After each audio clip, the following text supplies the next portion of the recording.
Hey, Chris Mack here. Welcome back to 3-Minute Business Tips. So as always, these tips come from recent conversations I've had with my small business network. We just discussed the importance of reviewing correspondence before replying to a client.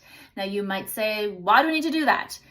I'm going to ask you to put yourself back in your customer's shoes and remind yourself of a time when maybe you called a phone company and they didn't seem to know who they were talking to. Maybe you got transferred and they didn't seem to know who they were talking to, or you had to tell your whole story all over again. Maybe you had a dental office write you and they weren't correct. You're like, that's not what I said. You told me this. If, as a small business, what we're trying to do as coaches, as mentors, as consultants, we're trying to avoid problems and we're trying to help you build your rapport with your clientele. We're trying to help you build a trustworthy business. We're trying to be better than the neighbors. Just saying, well, everyone sucks isn't good. We want to be better. We want to be in business for a long time. This goes for all businesses, but especially small business, because it's so small business, we have enough challenges. So let's get the little things right. The little things that can make such an impact. So here's what I'm going to tell you, especially when it comes to email correspondence. Reviewing where you left off with a customer before writing them back. Getting yourself familiar with what was said. That way you don't make a mistake.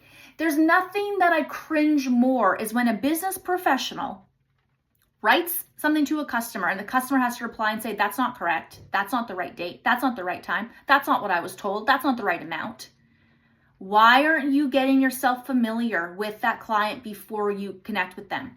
Another tip within this tip is even verbal conversations should be put into an email. As per our conversation, bullet point, bang, bang, bang, bang, bang. Those points are there. That way you have something to review before you again engage with that customer, that client, that patient, that what do I always say? Customer, client, patient, audience, before you reply to that person. So you're able to also, that's a huge tip. I could actually do my own 3-minute business tip on that one alone, because you've actually taken something that was verbal and put it into writing.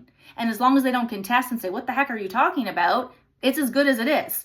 So you have that to go on for the future. We are future-proofing our businesses. We are trying to avoid problems, especially the little problems that can just become such a nuisance, just zap your day.